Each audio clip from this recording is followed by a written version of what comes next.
muchas gracias por esperar, primero. Yo también estuve esperando en la ruta un buen rato.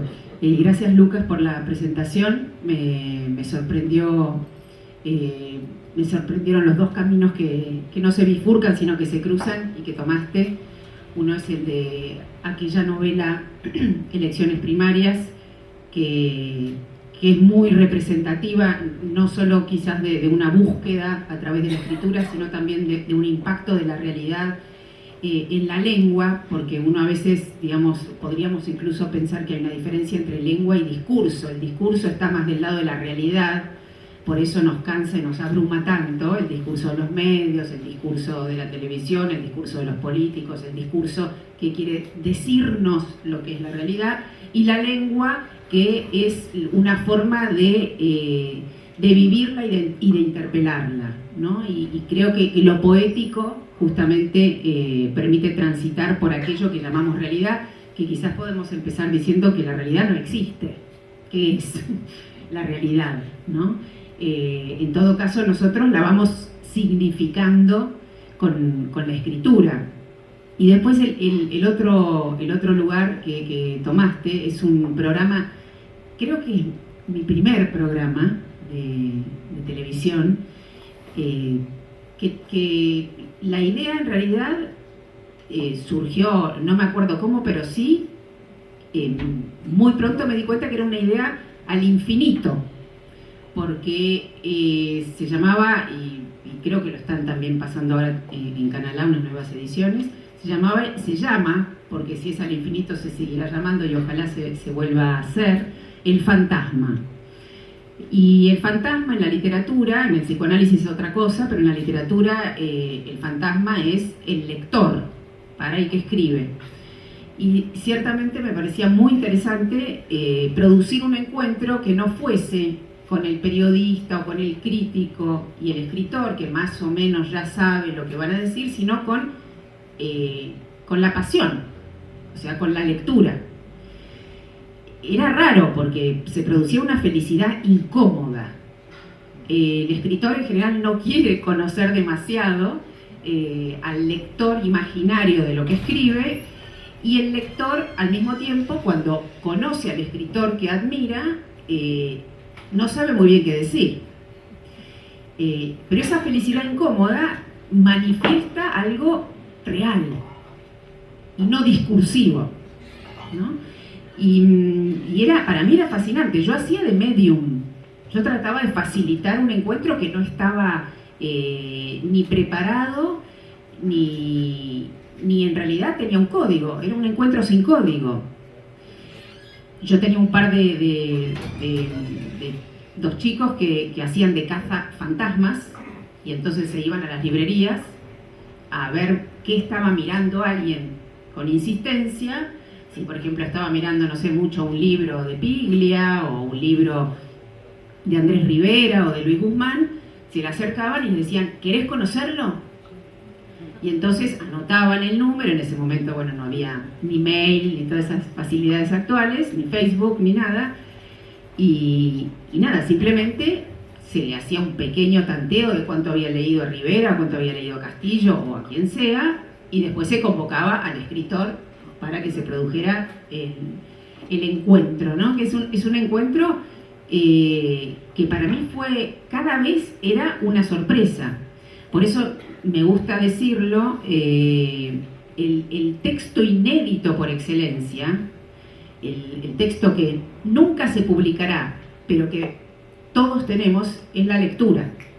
La lectura para mí es el texto inédito por excelencia, es decir, uno cuando va leyendo subraya con los propios ojos y se queda con un texto secreto que no publicará, pero que se inscribe en uno quién sabe cómo. O sea, leer es proliferar, pero proliferar con lo que uno encuentra de uno en lo que lee, desconociéndolo. Esto me gustaría quizás ahondar un poco, porque uno piensa que la literatura se produce por identificación, ¿no? A a ella le pasa lo mismo que a mí o a él le pasa lo mismo que a mí. En general las recetas de novelas de bestseller manejan cuestiones identificatorias, pero las cuestiones identificatorias están del lado del discurso. Por eso la representatividad tiene que ver con el discurso. Mientras que la lengua es Kafka, es lo singular. Entonces, un buen libro, si toman cualquier clásico, desde Borges, Arlt, o Shakespeare o Cervantes, en realidad el subrayado de los ojos, el subrayado que uno hace con los ojos, es ese momento, como decía Barthes, que uno está leyendo y levanta la cabeza. Y cuando levanta la cabeza es el subrayado de uno. Y es el momento en que uno descubre algo propio que desconocía de sí.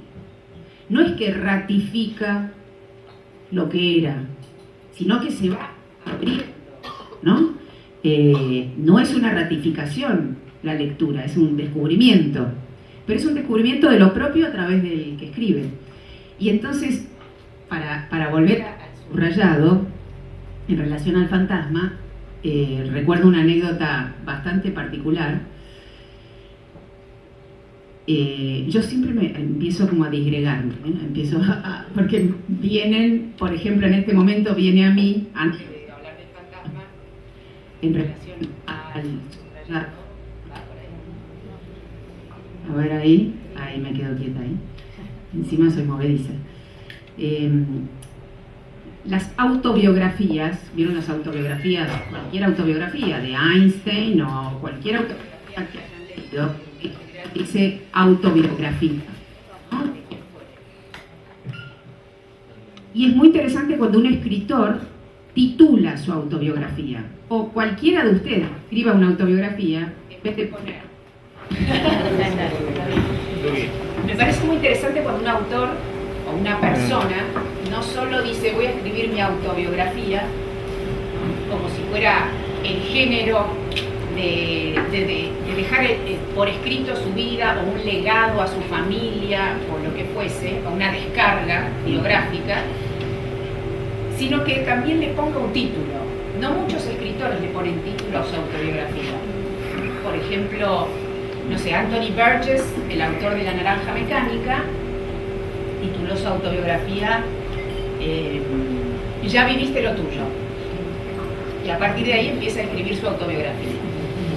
Y hay una en particular que me resulta muy interesante como título de autobiografía, que es como ponerle, uno no se puede, o sea, el nombre uno lo recibe porque se lo da, ¿no? Uno no elige el nombre que lleva en la vida, mientras que sí puede elegir el nombre que le otorga a su vida.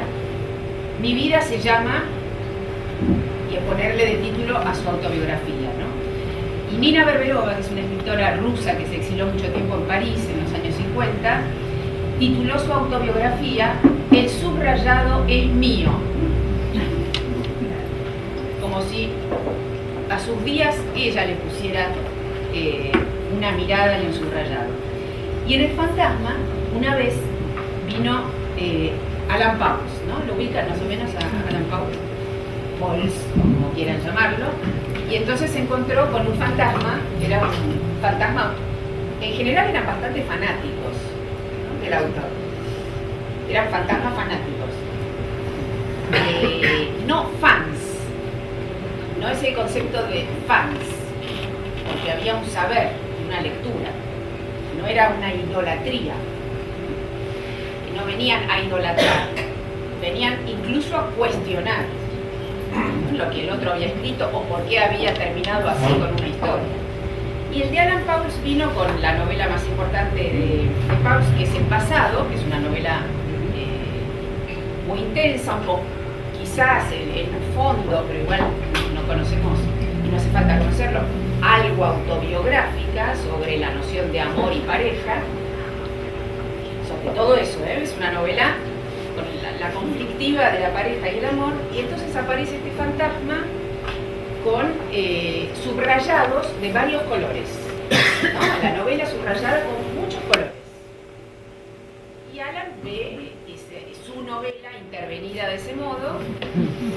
Lo primero que pensó que puede ocurrir, supongo que a vos te habrá pasado, uno encuentra algo que subrayó hace 5 años, tratando de entender por qué le parecía importante, quién era uno eligiendo eso, y no encuentra la madeja propia del subrayado aquel. Y entonces vuelve a subrayar otra parte que sí lo significa en el momento que lo está leyendo. Alan pensó que era eso, que este muchacho lo había leído un montón de veces, el libro, y que en cada ocasión el libro le decía otra cosa. Pues no. Para cada pareja que tenía, a cada novia le daba la novela, la misma novela, pero un color distinto.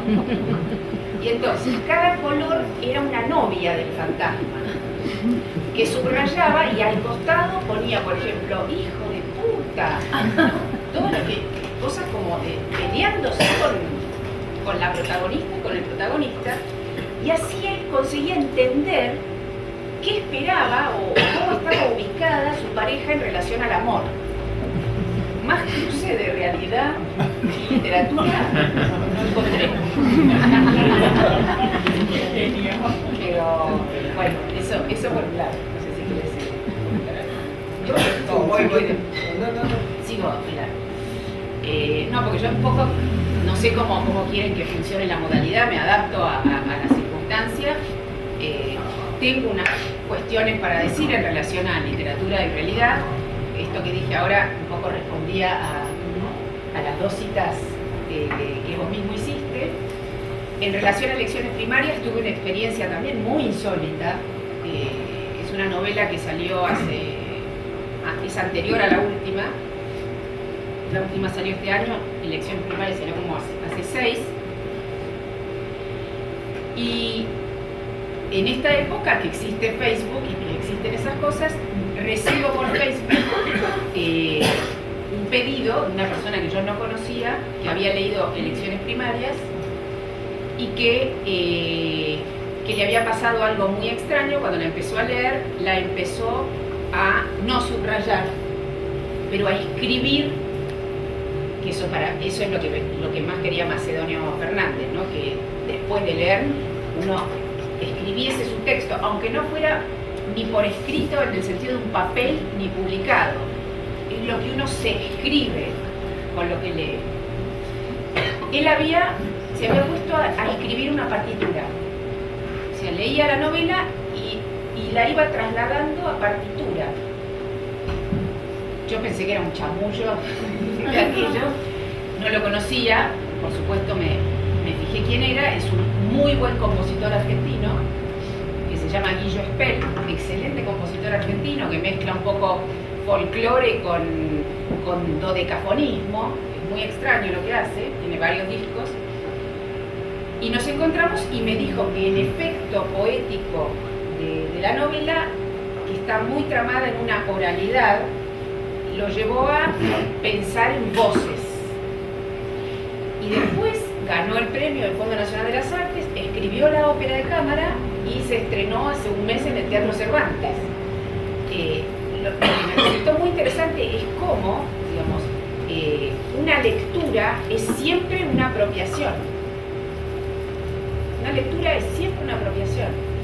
Si bien yo escribo, me dedico esencialmente, después si querés hablamos de los programas de televisión, pero digo, mi tiempo está consagrado esencialmente a talleres de lectura, que no sé si tienen acá, pero se los recomiendo muchísimo, porque producen un efecto de experiencia, pero no talleres de lectura como docentes necesariamente, sino como experiencia de lectura.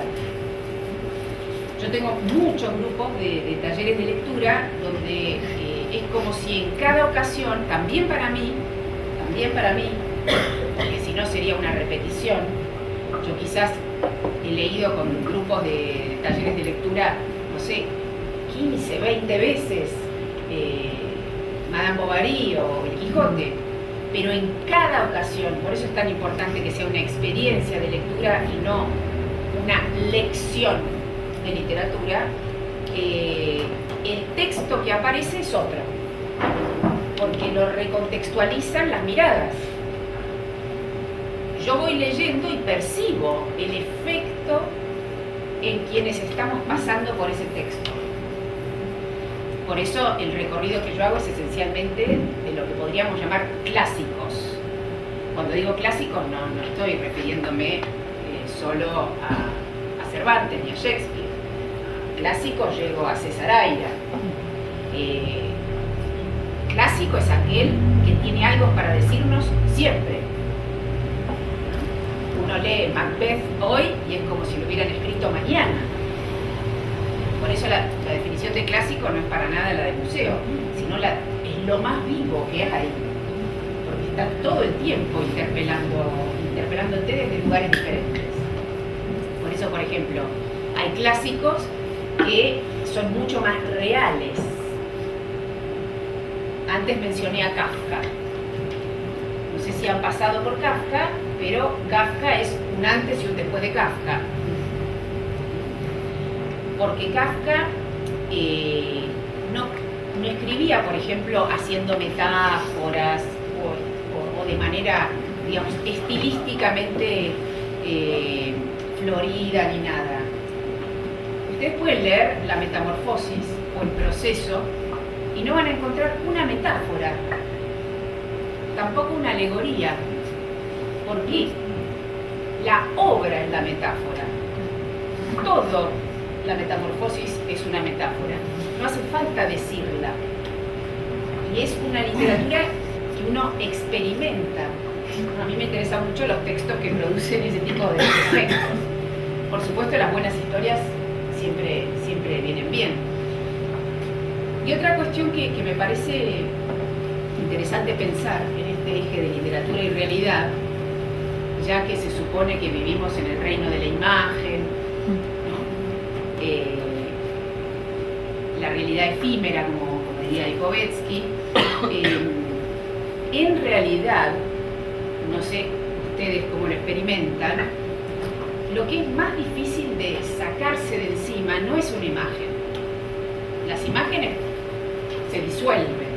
Lo que es más difícil de sacarse de encima es una palabra, una injuria o una palabra de amor. Porque, de algún modo, la palabra es lo más parecido a la vida que existe. Casi podríamos pensar que la palabra es la unidad mínima de tiempo. Fíjense pero por eso la literatura es bastante más parecida a la vida que la realidad, que no sabemos lo que es. Porque la vida es sucesiva, ¿no? Los días se suceden uno detrás de otro, las horas se suceden una detrás de otra. Uno no puede hacer zapping a la cumbia de esta noche, pero tiene que escuchar a mí hasta que termine de hablar. Es decir, no hay salto posible, no hay elipsis como si lo hay en la imagen. Una frase es lo mismo que la vida. Hay que leerla para entender lo que el autor quiso decir desde el principio hasta el final. Eso no quiere decir que uno no pueda saltear páginas y que le resulte aburrido. Yo estoy a favor del lector salteado, como decía Macedonio, pero sí la significación viene de manera sucesiva, no aparece de golpe. Es casi, digamos, una epifanía es diferente, pero una epifanía en la literatura también es por resignificación. Uno va leyendo y llega un momento donde vuelve al principio y dice, era esto. Y ahí es cuando digo que la vida es lo más parecido a la literatura. Por eso, y además, hay una ventaja maravillosa en la literatura, que es que la realidad uno la padece, aunque no sepa qué es, la padece. La padece para bien o para mal. Es decir, una tragedia uno la padece en serio. Una felicidad uno es feliz sin palabras prácticamente. La literatura uno no la padece. Es un efecto de realidad.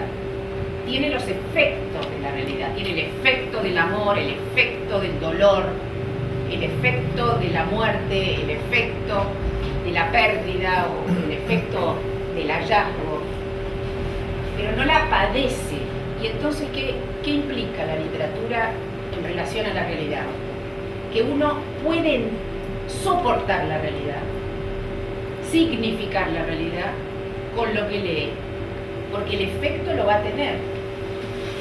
Hay un textito de Freud muy interesante que se llama, a veces viene con el cuento, porque es un texto de Freud. Freud era un gran literato, ¿no? Piensen que recibió el premio Goethe de literatura, ¿no? Además de ser el padre del psicoanálisis, así como de paso, era un gran literato. Y es muy interesante leer La interpretación de los sueños, El malestar de la cultura, son libros también de ensayo literario, ¿no?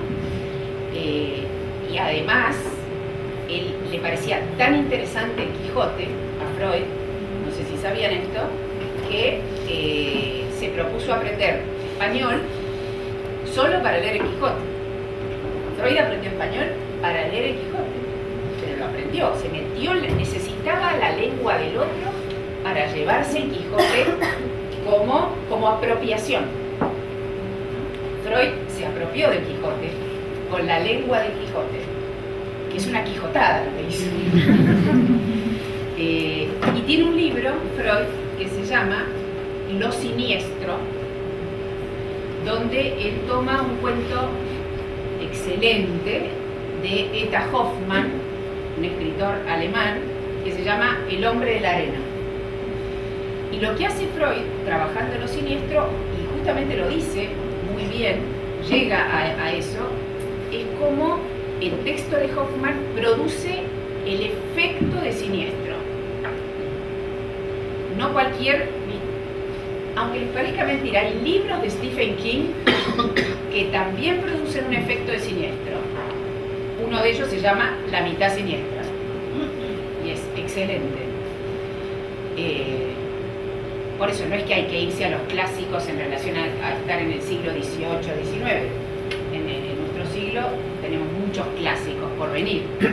Entonces, Freud ahí propone esta idea de que el efecto de siniestro lo puede lograr un texto de ficción.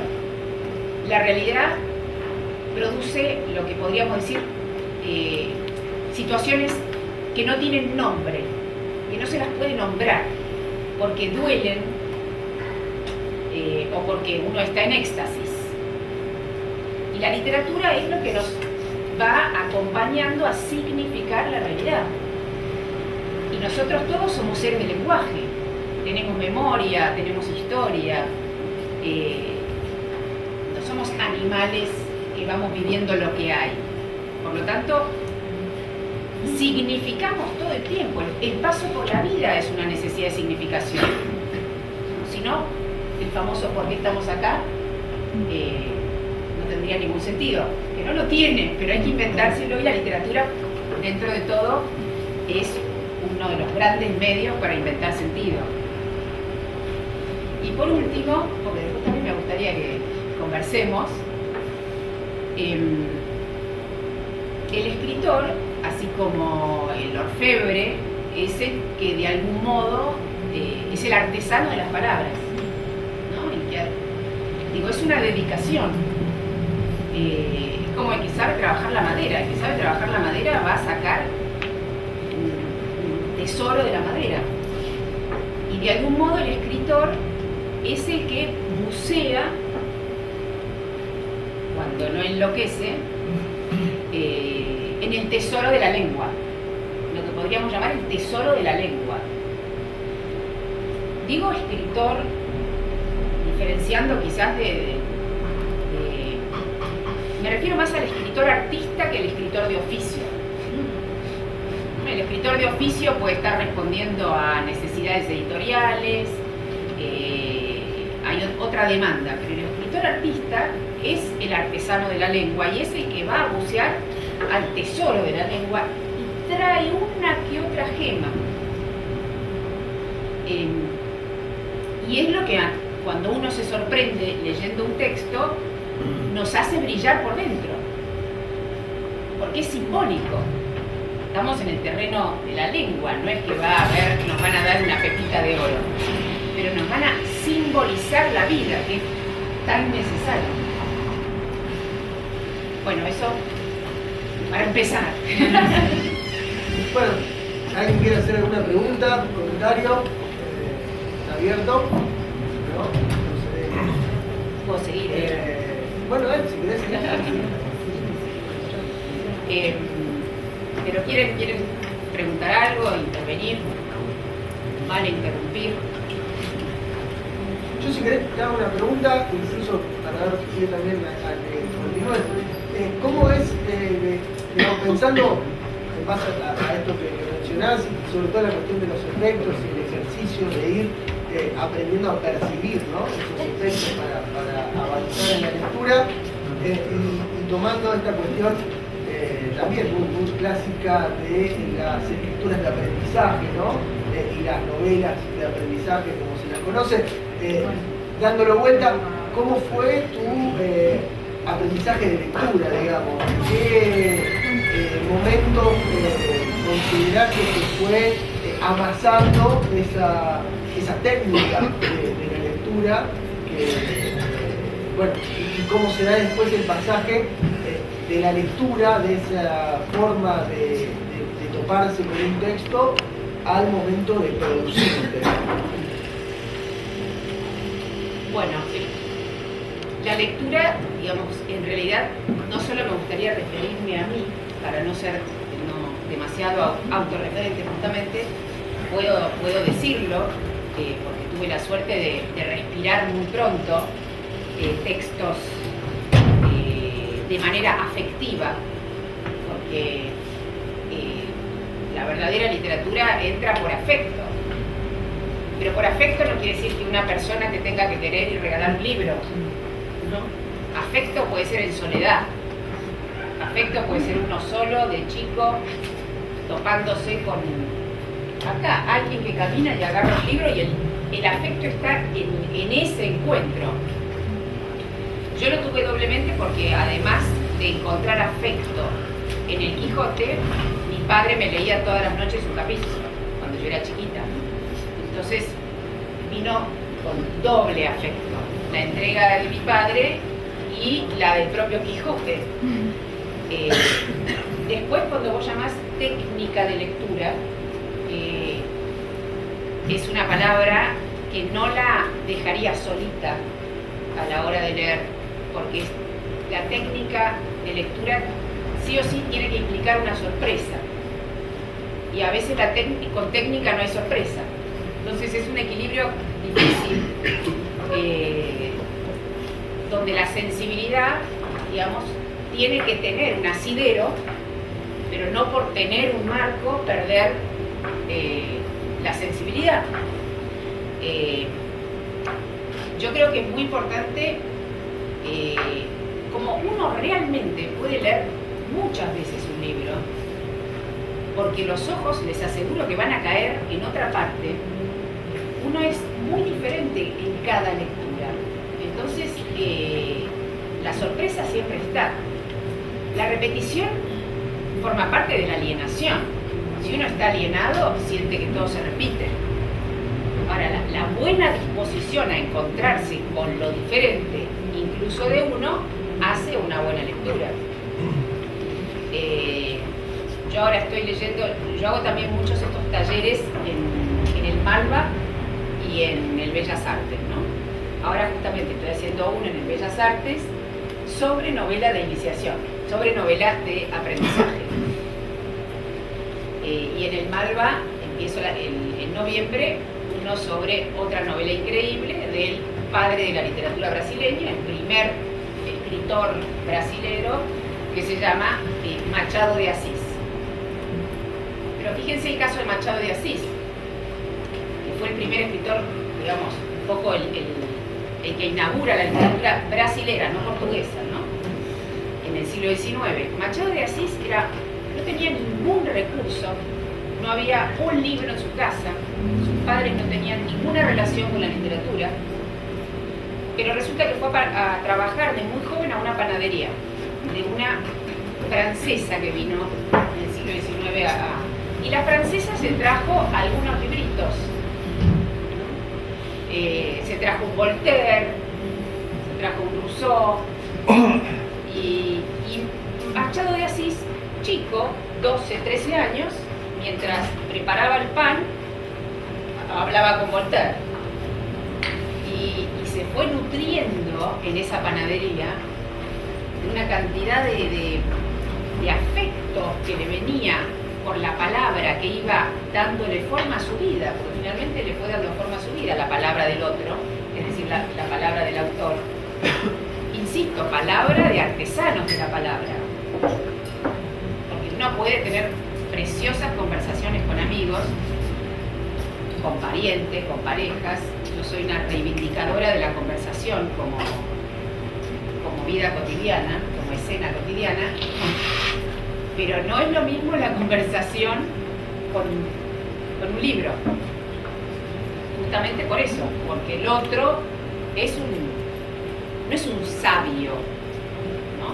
Sino que, porque no es cuestión de hablar de erudición y que hay que tener cultura.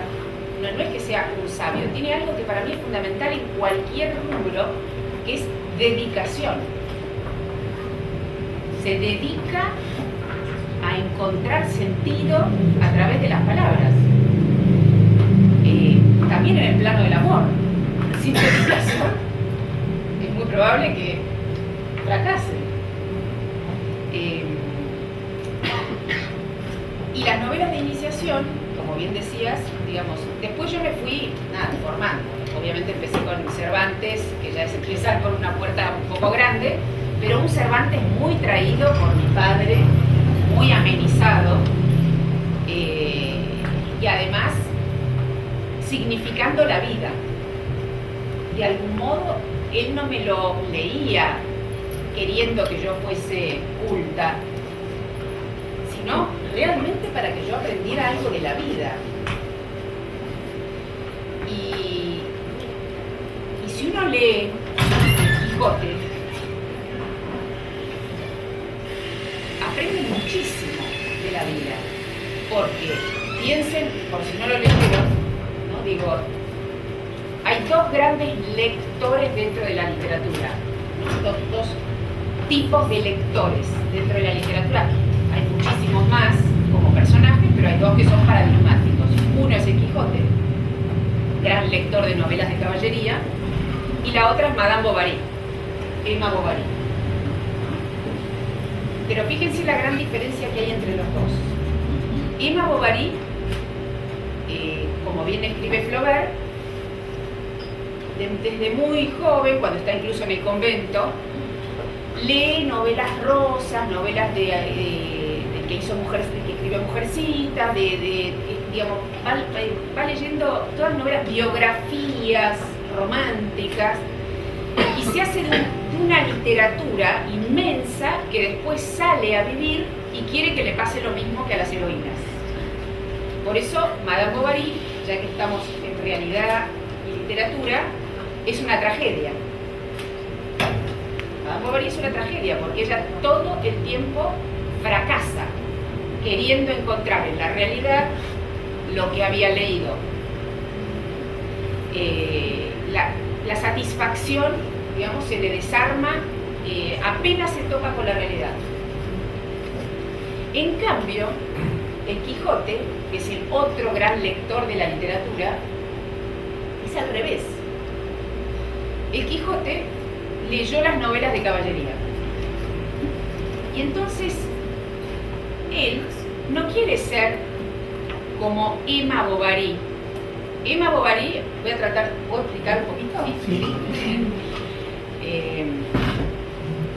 Emma Bovary, porque esto además es algo que está pasando adentro de la literatura, pero está contando algo de la realidad. Emma Bovary leyó todo eso como Emma Bovary, como Emma, y quiere que a Emma le pase eso, ¿no? Como si ustedes leen un libro y dicen, yo quiero tener esta vida. En cambio, y por eso en realidad se choca con que la vida es otra cosa. Mientras que en el Quijote, El Quijote no es el Quijote. El Quijote empieza con un personaje que no se llama el Quijote, que se llama Alonso Quijano, ¿no? Ustedes abren el Quijote y van a encontrarse con un tal Alonso Quijano que cumplió, para la época era mucho, para hoy no es nada, 50 años. Y entonces, a partir de ahí, Alonso Quijano no quiere ser Alonso Quijano viviendo lo que leyó, sino que quiere inventarse como personaje. Quiere crear un personaje de sí mismo para seguir en la vida, cuando está al borde de la muerte, como diciendo, bueno, yo soy Alonso Quijano, me voy a morir, pero el Quijote que voy a hacer a partir de mañana, no se va a morir. Y entonces nosotros, todo el Quijote, y Cervantes lo hace muy bien eso, nos olvidamos de que atrás del Quijote hay un tal Alonso Quijano, que encima es un personaje, pero que en la novela sería la persona real del Quijote, que está inventándose la vida. Por eso es tan importante, y lo fue en realidad también para mí, en términos de iniciación, porque es la enseñanza de que la vida se la inventa. Y es recién al final del Quijote. El Quijote son dos, digamos, hay dos Quijotes, ¿no? El Quijote de 1605 y el Quijote de 1615. En el medio hubo un Quijote apócrifo, falso. No sé si sabían, la historia es maravillosa, porque en el medio, el primer Quijote tuvo bastante éxito. Es como si ahora, no sé, un libro que tiene mucho éxito, o una película, Alien o Terminator, y entonces aparece alguien con seudónimo que hizo el segundo Quijote aprovechando el éxito del primero y poniéndose de nombre Avellaneda. Algunos dicen que era Lope de Vega, que competía mucho con Cervantes. Y entonces, ¿qué hizo Cervantes cuando aparece ese segundo Quijote, que aparece en 1614? Hoy en día cualquiera haría una denuncia, ¿no?, de derecho de autor, de plagio. Cervantes lo que hizo fue lo siguiente: vio que había aparecido otro Quijote que no era el suyo, entonces se propuso escribir su segundo Quijote. Hace que en ese Quijote, cuando empieza, entra un bachiller, un personaje que es como si entrara, no sé, un chico de CONICET, ¿no? Se llama el bachiller Sansón Carrasco, y entra a la escena y quiere este bachiller conocer al Quijote. Lo llevan a donde está el Quijote y le dice el bachiller: tenía unas ganas de conocerlo porque yo estudié sus aventuras, me lo hicieron leer. Ya es rarísima la operación. Es como si ustedes ahora se encontraran en este bar con Madame Bovary. Entonces el bachiller se encuentra con el Quijote y le dice: leí sus libros, es una maravilla, las aventuras. Y entonces el Quijote le dice: ¿y qué leyó? ¿Cómo soy? ¿Cómo me conoce? Y el bachiller le dice: bueno, usted es así, hizo esto. El Quijote, no Cervantes, el Quijote le dice: no, usted leyó el de Avellaneda. Pero el personaje viene a cuestionar al falsificador. Claro, exactamente. Por eso digo, se puede, con la literatura se puede entrar a la vida. Es más fácil entrar a la vida con la literatura que con la vida entrar en la literatura. Es más fácil entrar a la vida con la literatura que con la vida a la literatura. Y por eso, no les voy a contar el final de Quijote, pero sí muchos, digamos, hablan de la muerte de Quijote y que se murió el Quijote. no muere el Quijote, en realidad, si uno lo toma de esta manera, con esta lectura. Porque al final, bueno, ¿puedo contar un poquito al final de Quijote? Al final de Quijote, este Sansón Carrasco, apalabrado por el cura, la sobrina y todos los que quieren que el Quijote vuelva a su hogar, porque ya está viejo para tener todos estos enfrentamientos, le piden al bachiller que se disfrace, digamos, y que lo enfrente. Y que en ese enfrentamiento, digamos, el honor es que deje de ser el caballero y que vuelva a ser, y se deje de joder, en definitiva, y que vuelva a ser Alonso Quijano. Tienen este enfrentamiento, él no sabe, el Quijote, que es el bachiller Sansón Carrasco, porque está disfrazado de caballero, y cuando pierde, lo está por matar, y el Quijote quiere que lo mate. Pero ese no era el pacto con la sobrina, el cura, digamos, y el barbero, sino que darle el escudo y que vuelva al hogar. Y entonces el bachiller disfrazado le dice: no, habíamos quedado que este duelo se terminaba con que usted dejaba de ser caballero, no con que yo lo mataba. Y como el Quijote cumplía con la palabra de honor, deja de ser caballero en las últimas páginas del libro y vuelve. ¿Quién vuelve? Alonso Quijano. El Quijote, digamos, pasó al mundo de la ficción. Pero cuando el Quijote pasa al mundo de la ficción, se le acaba la vida a Quijano. Porque la vida solo puede seguir siendo vivida si se la inventa. Cuando le dicen: ya no podés inventar tu vida, se muere. Se muere Alonso Quijano. Pero no el Quijote. Eso es un poco la... Bien, ¿alguien quiere preguntar? Tenemos un resultado directivo el día de hoy. Exactamente. Y por eso no es, digamos, como Madame Bovary, que es una novela hermosísima, pero que es una tragedia de aquellas. Yo me había quedado con algo cuando hablabas al comienzo, ¿no? de la cuestión de la técnica y el modo afectivo, digamos, de la lectura. En eso traigo un poco inesperado, pero bueno, un homenaje imprevisible, ¿no? Algo de la biblioteca futbolera. Hay un concepto los pensadores del fútbol, Marcelo Bielsa, plantea, que es el de repentización, que es justamente esa, de algún modo, capacidad para experimentar una respuesta a una situación imprevista en el momento en que se produce. De algún modo, traicionar el pacto con la preparación técnica previa, y ese es como el margen de lo imprevisto que permite dinamizar al juego. Trasladándolo un poco a la lectura, eso me trae a la mente la cuestión de algún modo que plantea, por ejemplo, Henry Mellonic, que dice que ese momento de lo imprevisible es de algún modo el que permite reconstruir o reescribir la unión que hay entre la palabra y la cosa, o entre el concepto y la materia, y que es en donde realmente se está vivenciando, en este caso, una palabra.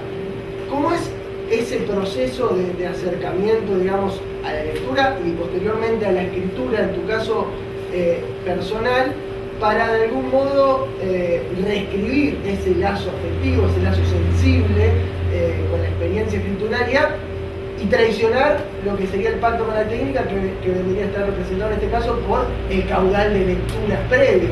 ¿Cómo hacer para que la lectura aparezca en el texto sin impostación, sino desde la respuesta de una experiencia de repentización en la escritura? Y hay que patear un poco para escribir. Muy buena lo que estableces, y es muy importante lo que señalás en relación a la escritura, ¿no? Cómo hacer con todas las lecturas, porque hay algo que no se puede puede no decir un escritor, así como es alguien que podríamos llamarlo un artesano de la lengua, no es escritor sin lecturas. O sea, es el alimento de la escritura. O sea, no se puede escribir sin lectura. Es como no tener una caja de herramientas si uno tiene que arreglar algo. Pero por eso mismo, ¿cómo hacer con ese material a la hora de escribir sin que sea un a lo Hemingway o a lo Borges? Borges se encargó de que nadie pudiera hacer eso con él. Bueno, me quedo en silencio.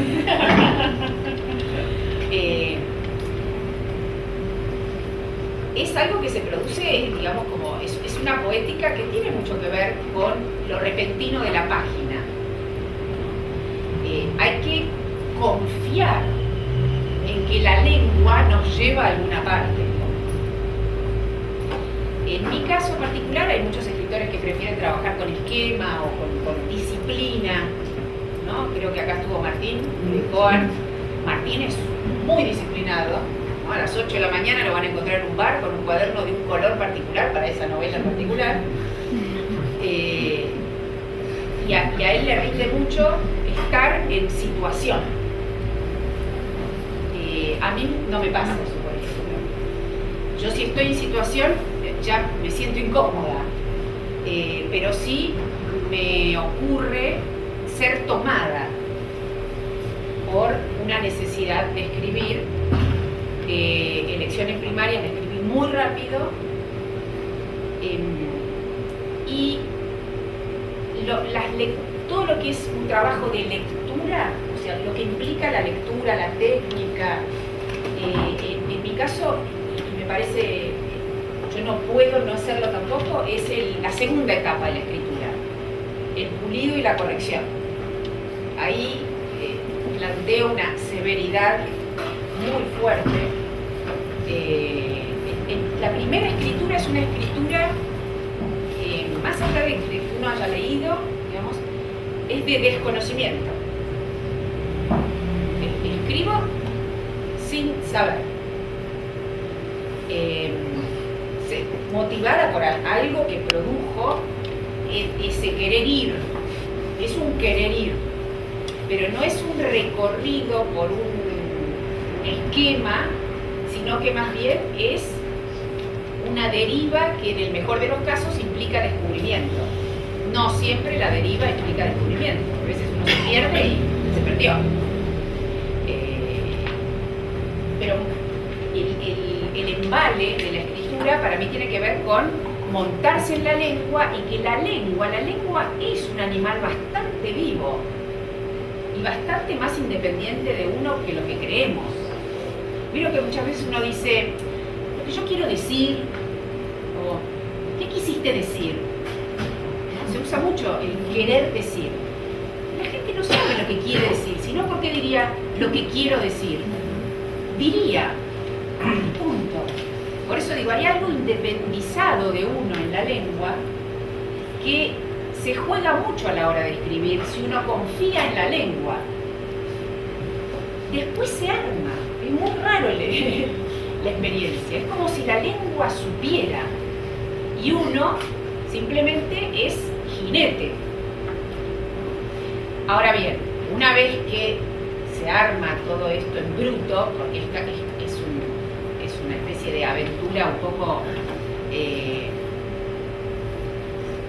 como es no prevista, digamos, también lo que queda merece una revisión, ya como lectora. Ahí ya uno se descinde y empieza a observar el objeto que apareció, que en principio era desconocido, y uno ya lo reconoce. Reconocer es corregir. Y ahí puedo estar feliz mucho tiempo. Porque además, en elecciones primarias y en Ginebra también, que es la última, yo trabajo mucho con la lectura en voz alta. Esto sí lo copié. Vargas Llosa, cuando escribió una novela novela muy corta, pero muy audaz en estilo, que se llama Los Cachorros. Es una novela donde creó una oralidad dificilísima, porque es todo un grupito, hablando de novelas de aprendizaje, es un grupito de adolescentes, y no eligió contarla por ninguno de ellos y por todos a la vez, pero no toma el nosotros la primera persona del plural, altera los tiempos de verbo y al nosotros de la primera del plural le pone la tercera del singular y hace un juego extrañísimo que sin embargo uno lo lee y no le choca, porque Vargas Llosa se la leyó 15 veces en voz alta y la leyó hasta el fluir. Vos hablabas al principio del fluir de la conciencia, ¿no? O del inconsciente. Virginia Woolf, que es una de las maestras del fluir de la conciencia, corregía muchísimo. Por eso, yo creo que, digamos, lo que uno descubre con la lengua no significa que después ese estilo sea el mismo que con el que apareció la novela. Las olas de Virginia Woolf o el Alfaro tienen muchísima corrección y sin embargo uno lo lee y es lo que se llama hoy en día el fluir de la conciencia. Y uno lo lee con fluidez, pero no se escribió así. Por eso digo, en este caso dos instancias muy separadas, la de la aventura de escribir y después la alegría de corregir, ¿no? Y mucho en voz alta, mucho en voz alta. Vos mencionabas que no te sirve, digamos, el crear la situación para escribir. En cuanto a la experimentación, ¿necesitas una propuesta programática, digamos, o también está dado por lanzarse a justamente lo que vendría a ser una experimentación pura, digamos, lanzarse a que surja en el momento, digamos, en que experimentar? No, tanto como eso no. O sea, la página en blanco, que es un hermoso desierto, viene con algo. Miren, es precioso esto, un texto de Feliberto Hernández. Feliberto Hernández fue un escritor uruguayo de una sensibilidad increíble y tiene una especie de manifiesto paródico o apócrifo que se llama Explicación falsa de mis cuentos, ¿no? Y él dice así, esto lo dice Feliberto Hernández: en un momento dado pienso que en un rincón de mí nacerá una planta. Eso es cuando cree que va a aparecer un texto. La empiezo a acechar creyendo que en ese rincón se ha producido algo raro, pero que podría tener porvenir artístico. Debo esperar un tiempo ignorado. No sé cómo hacer germinar la planta, ni cómo favorecer ni cuidar su crecimiento. Solo presiento o deseo que tenga hojas de poesía, o algo que se transforme en poesía si la miran ciertos ojos. Es una hermosa definición de lectura también. O sea, un buen texto se convierte en buen texto si lo miran ciertos ojos. Y un poco yo me siento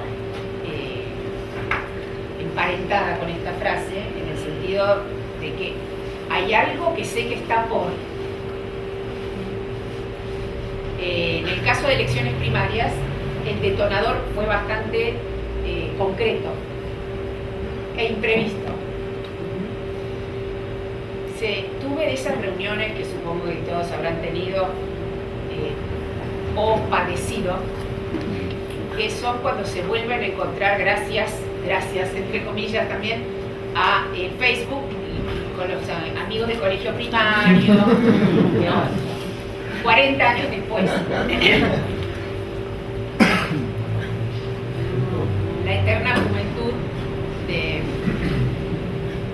de lo contemporáneo, ¿no? Porque tendrán 60, pero todos tienen 60 cuando todos tuvieron 10. Y entonces a mí me pasó que alguien empezó a rastrear a todas las que estábamos en el colegio primario, hasta que dijeron, bueno, nos vamos a reunir. Fui con el pavor y la curiosidad, ¿no? Al mismo tiempo, porque además, en mi caso, el colegio primario coincidió con la dictadura militar. Entonces, no es que uno vuelve al colegio primario con la reminiscencia de una época feliz. Era volver a algo, a una nebulosa, con todas estas compañeritas que quién sabe cómo habían vivido todo esto, porque éramos demasiado chicas para saber lo que estaba pasando. No es como, por ejemplo, las novelas que están contadas, la de Martín Cohen, por ejemplo, Ciencias Morales, o novelas que ocurren en la época de dictadura en colegios secundarios. En el secundario ya hay militancia, ya uno sabe de qué se trata, hay ideología, ¿no? Hay protesta, hay rebeldía. En el primario uno está ahí viéndoselas hasta con su propio sexo, ¿no? Que no sabe muy bien qué es. Entonces, reunión con todas estas chicas. Y de golpe, en plena reunión, 12 de la noche, después de que todas contaran cuántas veces se divorciaron, etcétera, empiezan a salir historias que realmente yo no las recordaba. Los padres desaparecidos de una de ellas, cuando lo vinieron a buscar los abuelos. Yo no recordaba en absoluto que hubiese habido una compañerita con padres desaparecidos. Al director, que se lo llevaron con armas en la mano, digamos, apuntándolo y se lo llevaron. Varias cosas que evidentemente habían ocurrido, yo las había, ni siquiera las había olvidado, porque cuando uno olvida, puede recordar. No estaban olvidadas. Esa página la arranqué de la memoria. Hice un bollo y quién sabe dónde la tiré. Entonces llegué a mi casa a las 3 de la mañana, completamente impactada por no recordar, y viendo ese real, prendí la computadora, página en blanco, con esa sensación de página arrancada. Y entonces, lástima que no la tengo acá, esa novela, porque justamente empieza diciendo, y es una novela que no tiene comas, porque no podía parar. Y entonces no es que hice una experimentación estilística y dije, a ver cómo se escribe una novela sin comas. No, empecé a escribir, no podía parar, como quien se zambulle a una pileta y hasta que no sale del otro lado, no respira. Y empecé a escribir ¿qué? O sea, ¿qué les parece que puedo haber empezado a escribir si esa página yo no la tenía?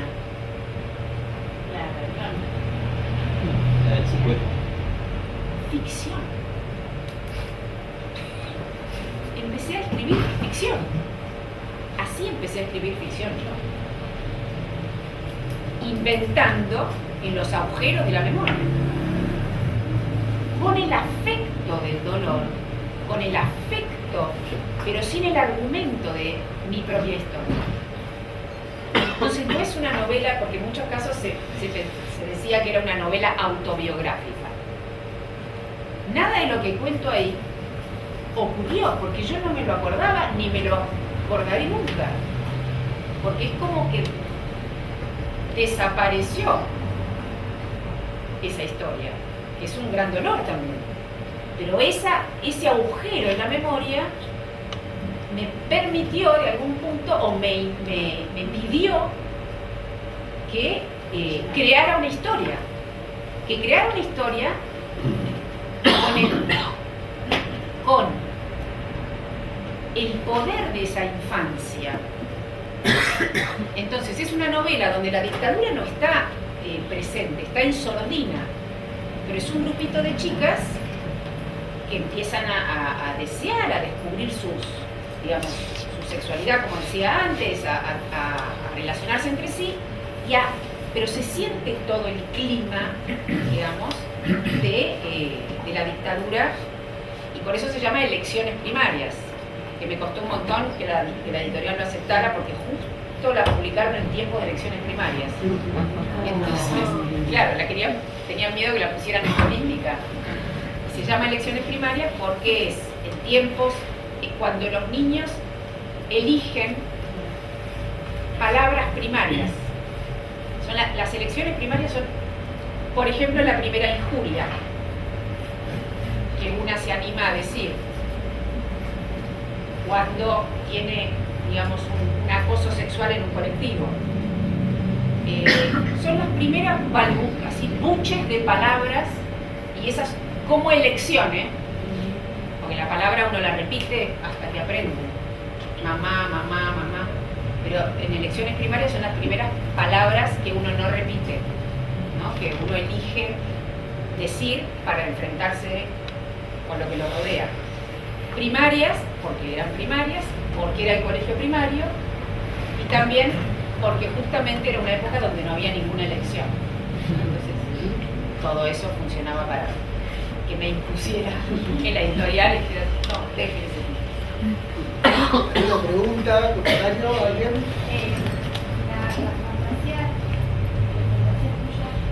de llevar tu vida a la literatura, en este caso, estuvo basada en la visión de la vida de tus compañeras. En un efecto de siniestro, como diría Freud, de lo que había ocurrido y que yo no lo tuviera. Me parecía increíble la fuerza de la violencia de lo experimentado, como para no poder ni siquiera tener el registro. Entonces quería buscar ese efecto, y el efecto solo se logra, como dije al principio, con la literatura. Y después de la otra pregunta es ¿no para corregir el primer vómito de letras para poder armarla? ¿Cómo fue la corrección? ¿O no tuviste corregir la introducción? Sí. La introducción no la corregí.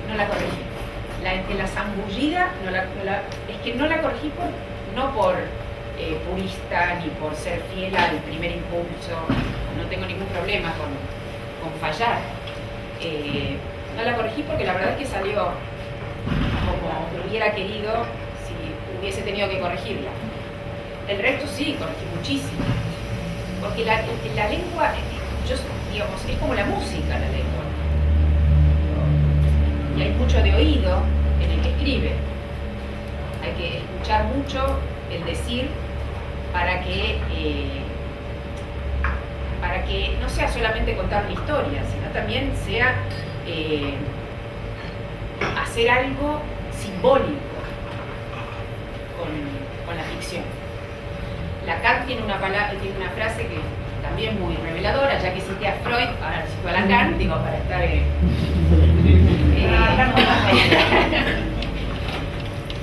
con esos dos, no me voy a meter ni con Melanie Klein, ni con Jung, ni con ninguno de esos. Eso se lo dejo a Piglia, a Jung. Lacan tiene una frase que es muy interesante, que es la verdad tiene estructura de ficción. La verdad tiene estructura de ficción. Y para mí la verdad de ese acontecer requería de una estructura de ficción.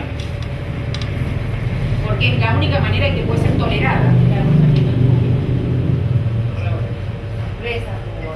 Tu horror, a lo mejor, a la misma, como no puede. Claro. Eso es como que Le dio forma. claro, yo lo hacía. Le dio forma. Se le sorprendió cuando fue Sí, sí. Y eso al mismo tiempo fue lo que tomó el compositor y lo llevó a ópera. No, maravilloso. Por eso te pregunté por la corrección al principio, porque me imaginé sentada en la computadora y como Eso es decir tuyo, ¿no? en la primera página.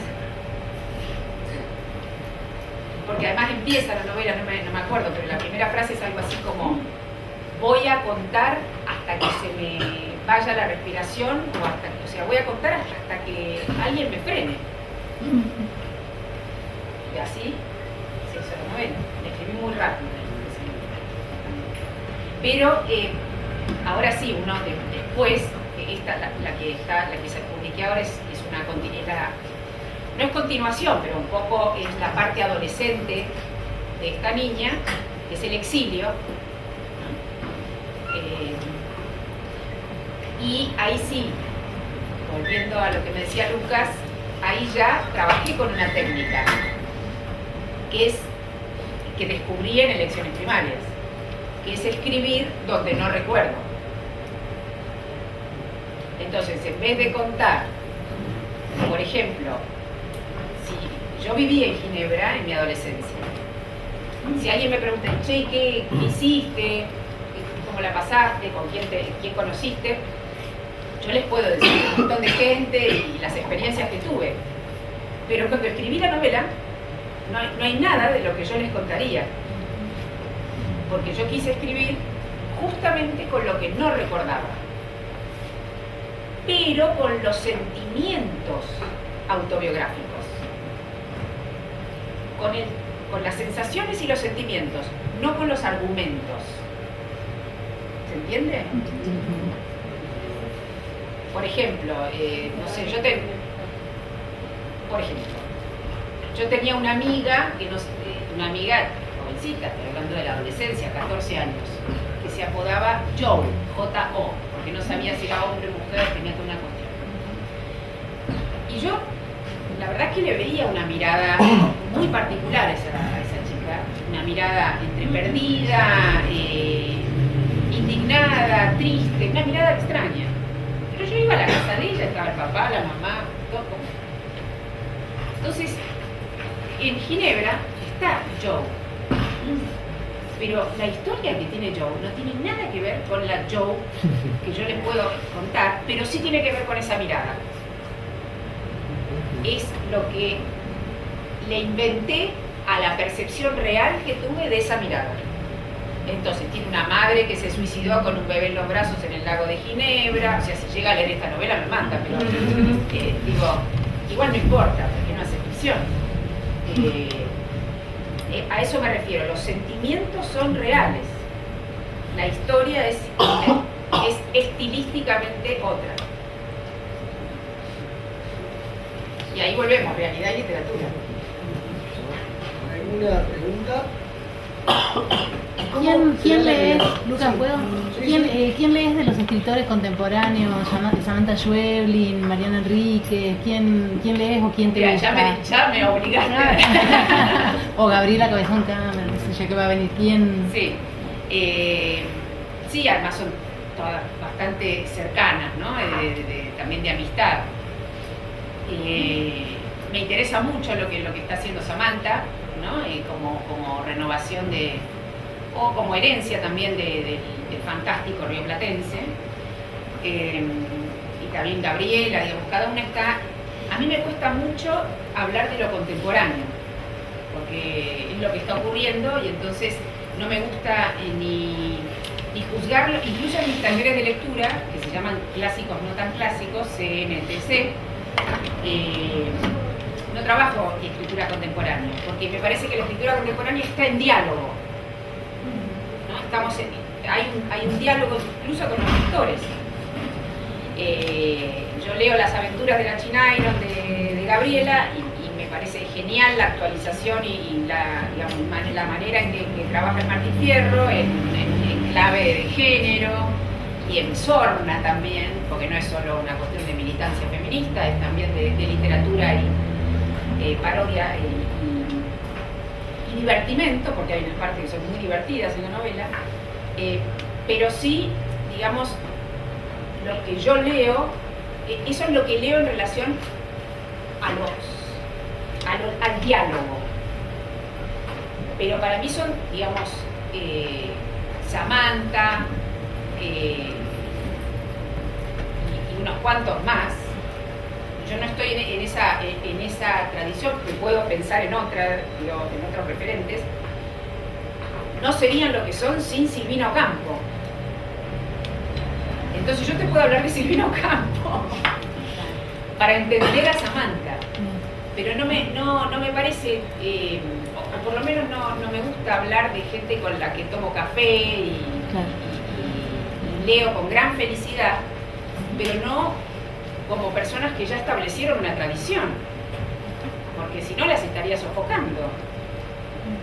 ¿No? En Muerte en Venecia de Thomas Mann, cuando el personaje recibe la condecoración en vida del importante profesor que es, va a tener una aventura y se mata en Venecia. Por eso no quiero clausurar lo que se está haciendo.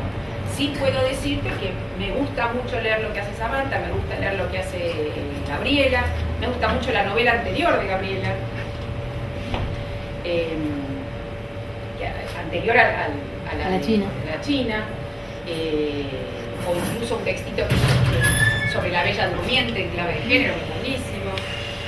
Pero es como, digamos, es como hablar de lo que estoy todavía digiriendo,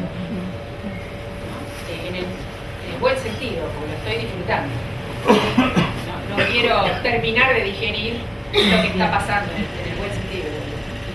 En cambio, Silvina Ocampo, uno, bueno, ya tiene mucho para decir de Silvina, Bioy o Borges, ya con esos tres fantásticos, porque sobre todo el género fantástico es una gran originalidad de la Argentina.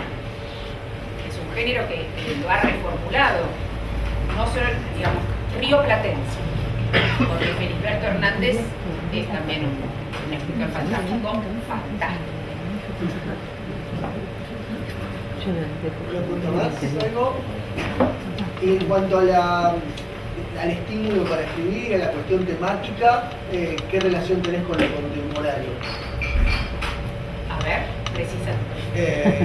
Sí, pensando en esta idea, digamos, de la relación entre realidad y literatura, ¿cómo te vinculas con la realidad contemporánea o de lo que sucede a la hora de sentarte a escribir, a la hora de pensar un tema, a la hora de verte estimulada por un conjunto de sensaciones, partiendo de que, por ejemplo, Ginebra o Elecciones Primarias refieren a la realidad. Cuando se dice novela de aprendizaje o novela de iniciación, no es la iniciación del autor, sino que es la iniciación del personaje.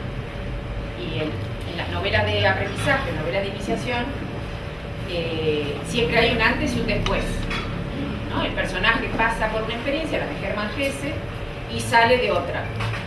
Y en cada novela de aprendizaje hay algún aprendizaje particular, ¿no? Por eso son todas diferentes. No es que se aprende a crecer o se aprende a trabajar. Son aprendizajes literarios. Hay una que a mí me marcó mucho, además del Juguete Rabioso, es una no tan conocida, pero es una excelente novela que se llama Las Tribulaciones del Estudiante Törles, de Musil. Y ahí él aprende a vaciarse, él aprende a tener un vacío, a alojar un vacío. Pero todo ocurre en un colegio secundario, hay abuso entre dos varones, o sea, pasa de todo. Pero el aprendizaje es alojar un vacío, para que después la vida pueda ir colmando ese espacio. Si no hay vacío, no hay cómo colmarse. Pero por eso, cada novela de aprendizaje es como un particular. Estas dos novelas, en lo contemporáneo, tomo justamente eso, las novelas de aprendizaje. Quizás ni uno sabe, el que escribe, digamos, realmente qué está aprendiendo su personaje. Uno lo puede pensar. En Ginebra es el aprendizaje de estar en la lengua, sin duda, ¿no? De cómo estar en la lengua, qué hacer con la lengua, cómo estar en la lengua, cómo pensar desde la lengua, un montón de cosas así. En cuanto a lo contemporáneo, si entiendo bien tu pregunta, le tengo un poquito de aprensión a a lo conveniente. Es decir, bueno, ahora está de moda el gótico, vamos por el gótico. O ahora está, a mí no me convoca de esa manera, digamos, para escribir. Me convoca para tener conversaciones, polémicas, intervenciones, lecturas, pero para escribir es algo muy personal. Eso no me produce nada. Quizás eso hace que después no participe de congresos sobre tal cosa, porque uno no está en la línea de lo que se está escribiendo. Pero la verdad es que eso no me interesa demasiado, porque lo que estoy leyendo me importa mucho más de donde yo puedo ubicarme a la hora de escribir. Eso no me interesa. Sí me interesa que algo me produzca el efecto de ir con la lengua a alguna parte. Ahí, si yo siento que hay algo de verdad, como en la primera novela, yo estoy ahora trabajando en otra novela donde yo siento que hay algo de verdad que va por ahí. Y no sé después dónde quedará ubicada en la historia esa novela, o si entrará